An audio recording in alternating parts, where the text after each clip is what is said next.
this is Marilyn Rupp Cox, class of 1998, and she is the Vice President of Marketing for Club Essential Holdings. Thank you, Marilyn. Yeah, absolutely. So I'm going to just start by following. First of all, I'm going to apologize for dog noises you're going to hear. I'm working at home like a lot of other people, so you're going to hear a lot of different background noises. So a little bit about my role and what I do and what a vice president of marketing actually is. Again, I work for a company called Club Essential Holdings. We are a technology company based in Cincinnati. And as a holding company, that means that you have a lot of other child companies underneath it. So currently we have 5 different companies that roll up into our holding company. So I oversee marketing across 5 different companies. And the technology that we work with plays in a couple different industry markets. So we sell technology into private clubs. So if you think like country clubs, private city clubs, yacht clubs, we have another company that sells technology into fitness studios. So if you've ever taken a class at like Tidal Boxing or Orange Theory or Soul Cycle, we sell the technology that's used in there. We sell technology to parks and rec departments. If any of you are Air Force brats like I am, then the technology that's used at like the Officers Club or on the golf course at Wright Pat, that's technology that we work with. And then we also have a company that sells technology into college athletics. So not like the Power 5 schools like in Ohio State, but maybe like a Wilmington, Ohio University, any of the technology that's used to run stats for those athletic programs or to stream sports, which right now is very relevant. The athletic websites, the mobile apps used for those athletic teams, those are all technology that we facilitate. So as the VP of marketing, I get to deal with identifying potential customers. I get to create success programs to make sure that the customers we do have want to stay with us. I help define and create the messaging, run all of the advertising, manage all of the marketing technology, because marketing is a very tech-heavy profession these days. I deal a lot in the data and the analytics. I spend a lot of time working with the financials. So I report to the CEO of the holding company, and we spend a lot of time looking at the financials and understanding what impact marketing and the marketing spend is having on the bottom line and the success of the business. And then additionally, I deal a lot with mergers and acquisitions. So as a holding company, we go out and we buy other companies and fold them into our business. And so I work with our executive team to identify potential companies that we would want to purchase. I help dig into the financials. I look at the health of the market and the potential that the market has for growth, and work to identify whether or not it's a company that is worth buying and investing in. So it's a fascinating space. I love working in technology. I'll tell you a little bit about the path that I took to get there. But it's very cool. It's very dynamic, and my day-to-day is constantly changing and evolving. So a little bit about my background. As mentioned, I went to Carroll. I was the class of 98. When I was at Carroll High School, I ran cross country and participated in track. Mr. Sobleski was one of my coaches when I ran there. Pete Williams and Heather Turbay were fellow classmates of mine. And along with the sports that I participated in, student government was something that I loved, Latin club.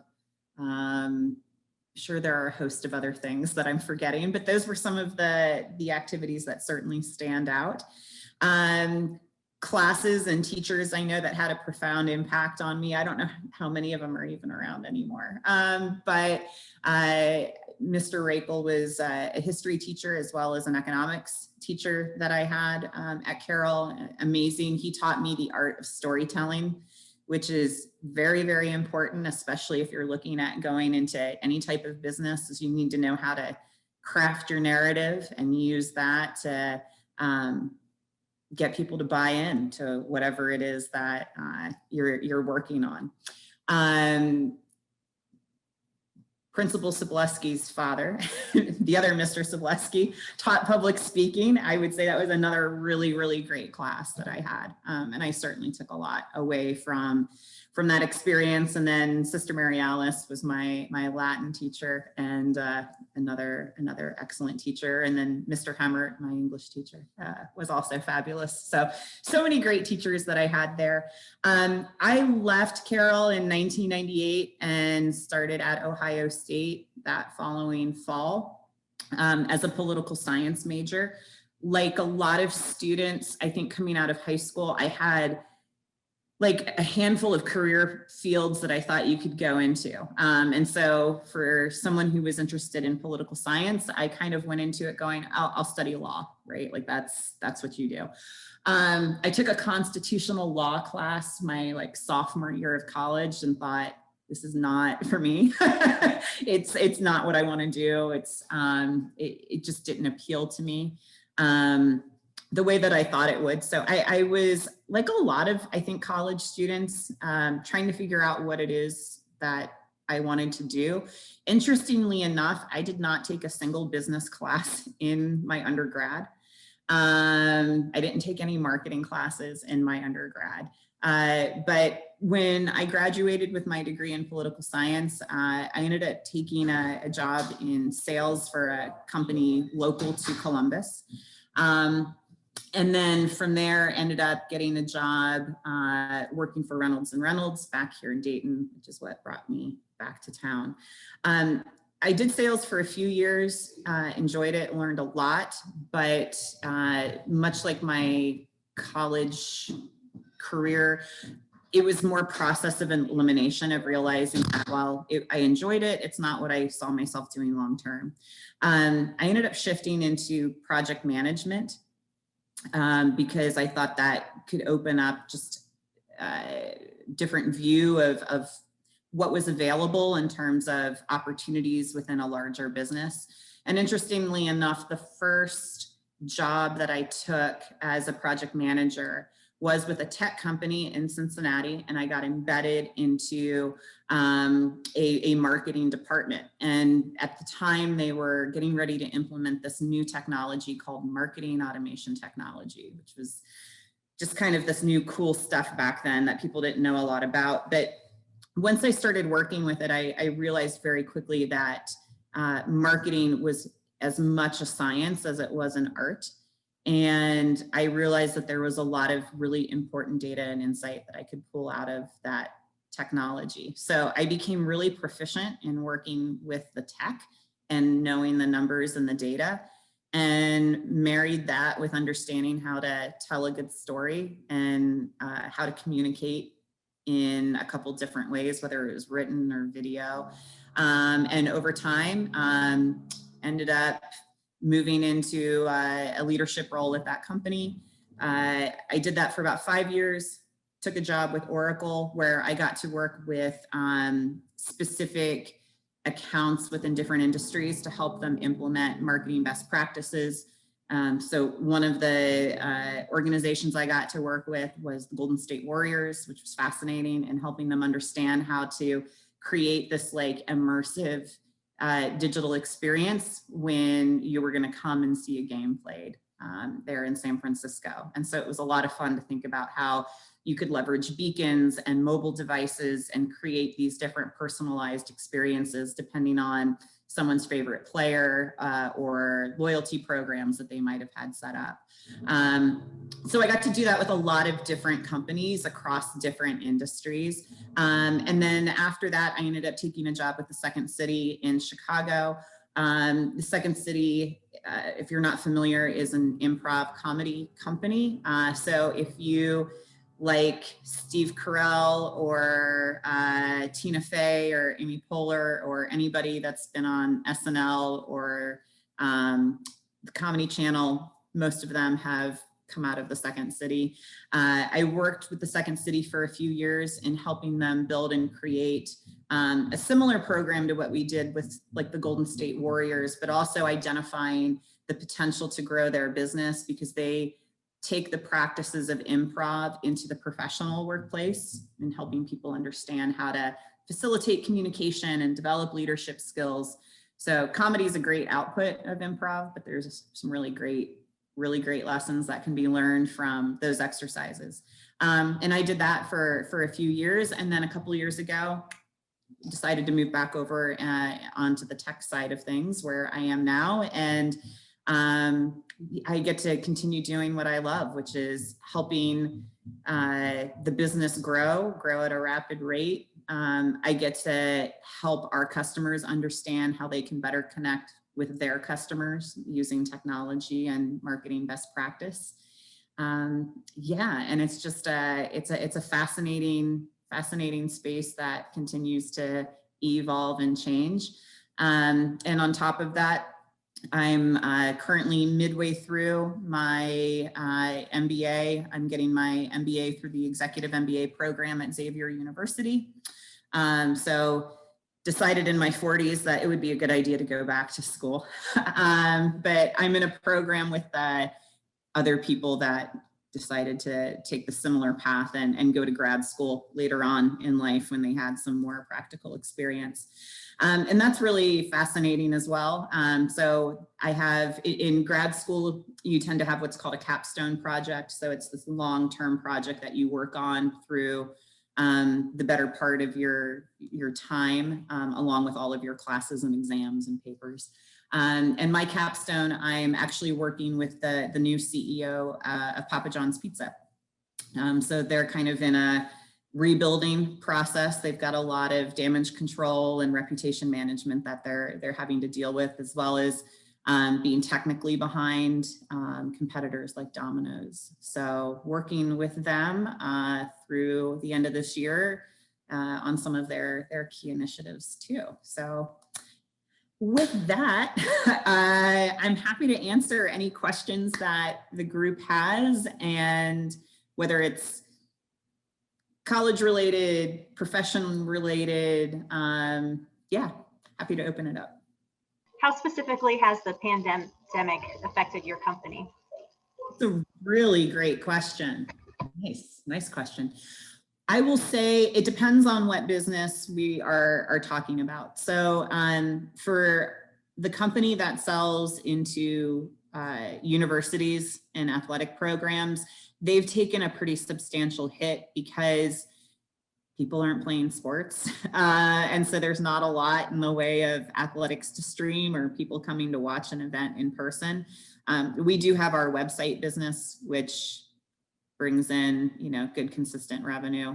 I'd say the company that sells into fitness studios, they've experienced similar pains. So they've struggled. The good thing about our business model is we are software as a service. So whether or not you're using the tech, you're getting charged for the tech on a monthly basis.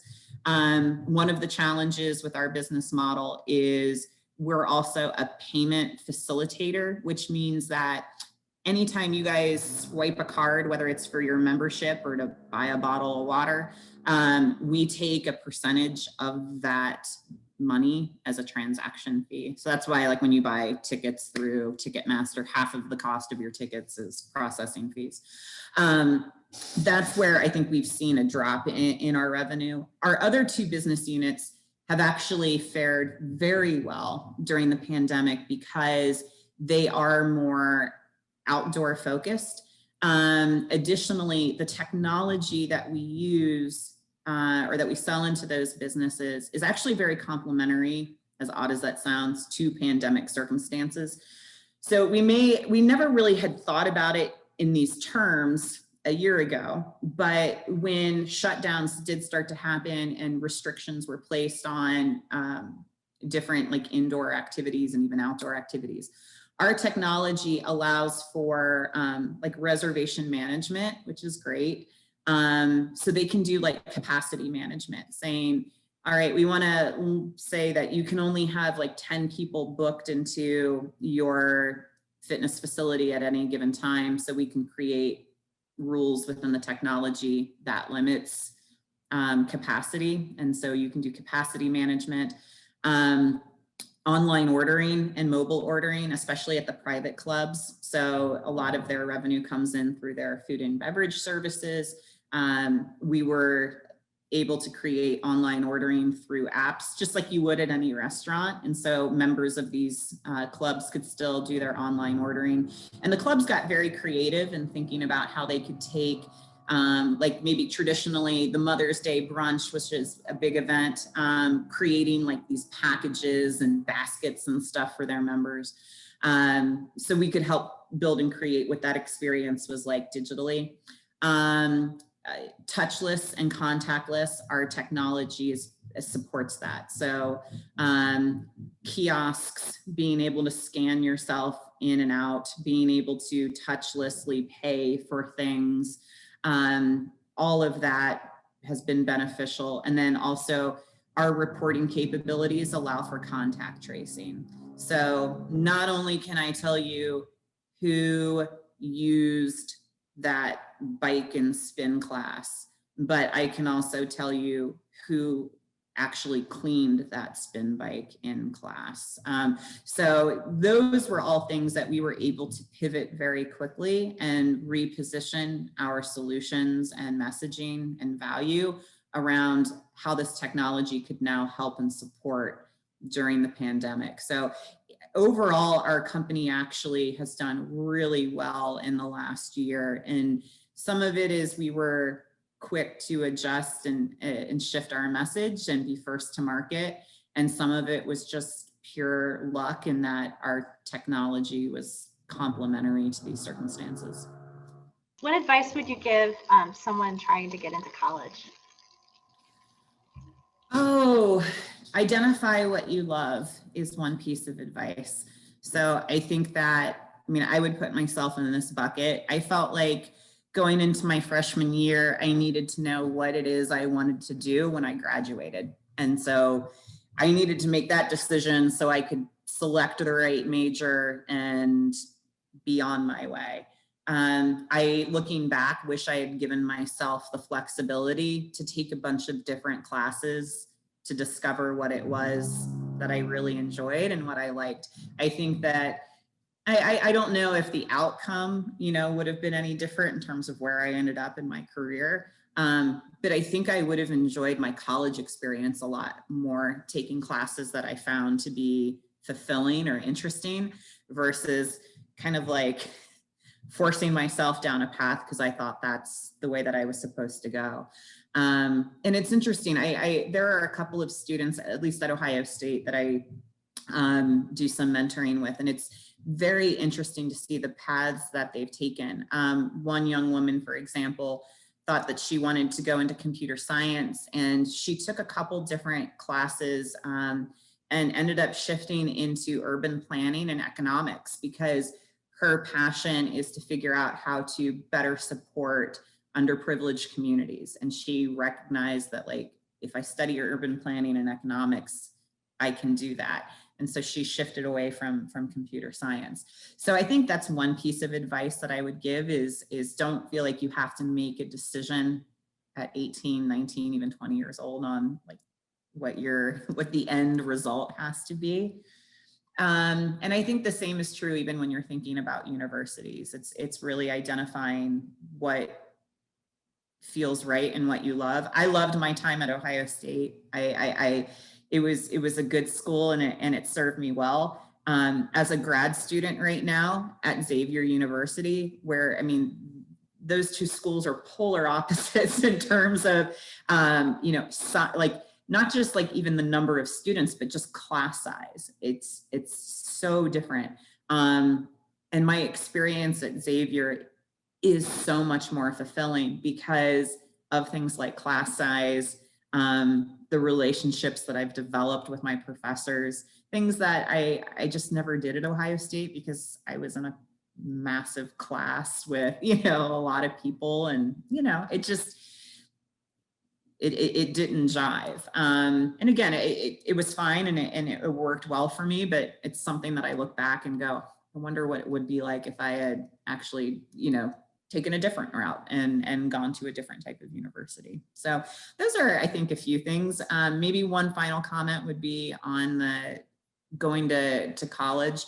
Dig into what opportunities they offer, the university or the programs offer, in terms of support and placement as you start thinking about professional careers. So this is something that I know that my classmates and my cohorts and I talk about, especially as hiring managers. I feel like universities don't do a good job preparing college students for what their career path will be beyond entry level. So they'll help you get that internship, which is fine. And you'll get that first year job, but being able to develop the skills, and by skills, like the soft skills needed to really grow your career, I don't think that a lot of universities have done a good job with that. I do think they are reevaluating how they build some of those programs out, but that's another thing that I would, you know, encourage you to look at is what their professional development offerings are. What are you the most proud of professionally? I think the thing that I'm most proud of professionally is looking at the career paths of people that have been on my team. So as a manager and as a leader, that to me is a lot of times the measure of success. I mean, certainly working for companies that grow and do well financially is important. You know, the result for the shareholders is always kind of the end goal. But when I can look at people that have been on my team and see when things click for them, when they learn something new, when they develop skill sets, when their mindset shifts from having a job to having a career, that to me is really exciting. And so it's a lot of fun to look back, and I still keep in touch with pretty much anyone that I've worked with. And when I can look back and see people that were on my team that maybe were either just out of school or even had been working for 5 or 10 years, and see the path that they've taken, where they've broadened their skill sets, they've gone on to work for a company that to them was a goal company, or they've moved into leadership positions and are running their own marketing divisions. I take a lot of pride in that, for sure. Your work-life balance. Probably the worst person to ask about work-life balance. I'm not good at it. No, I'm fortunate that I have a very supportive husband. So that is really instrumental in what I've been able to do, especially because I've had jobs that have required a lot of travel. And we have 2 children, and they're 12 and 13 now. So it helps that they're a little bit older. But especially when they were younger, I mean, it was a lot to like be gone for a week and do that week after week after week.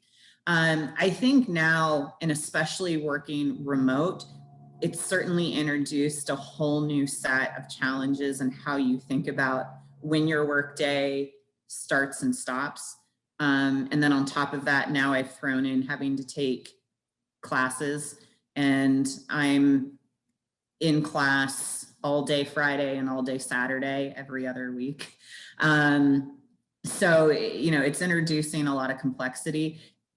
Things that I will say Carol taught me well, and that became really key in college, and that now have, I think, set me up for success, are learning time management skills and understanding really how to kind of look long-term at work that you have due and how you think about projects. So I'm very big on, like, I've got a digital to-do list and I break it down, and I know, like, every single day. This is the project that I have to work on, and I'm going to build that into my calendar. And I know that I've got, my finance 751 exercises due on, Tuesday, and these chapters due, and I've got a board meeting coming up, and this is the work that I need to do before my board meeting. All of that I've learned to build out in a to-do list and then block time off on my calendar for that. So that helps me manage, I think, in a reasonable way, the work that I have to complete. It's then figuring out how to block that same amount of time off so that I'm still spending time with my family and, not missing dinner, or making sure that I'm not missing a tennis match or a lacrosse game. Really kind of keying in on what the most important activities are and being a part of that. And then also finding time to take care of yourself. So I enjoy, as a former cross country runner, I still enjoy getting my long runs in and training for different events. And so I think it's just figuring out, all right, am I going to do it, at 5 a.m. or am I going to do it at 8 p.m. and just kind of plugging that time in. So I'd love to say that I've got a great handle on it. And I think one thing that someone told me a while ago is just kind of like, it's like the 80% rule of, you kind of have to accept the fact that like, you're going to feel that you're doing 80% of what you want to do at any given time. And you're never going to feel like you've nailed it 100% across the board. And that's okay. I think any parent feels that same way. I think we all struggle with work-life balance. So that's something to look forward to when you guys are older. Thank you so much for taking the time with us today, Marilyn. It was in person, but this is the next best thing. So. No, absolutely. And always happy to field follow-up questions if you guys, especially as you get into that mindset of where you want to go, what you want to study, and thinking about internship programs and what to look for there. Happy to field any additional questions. So thanks. Well, thanks again.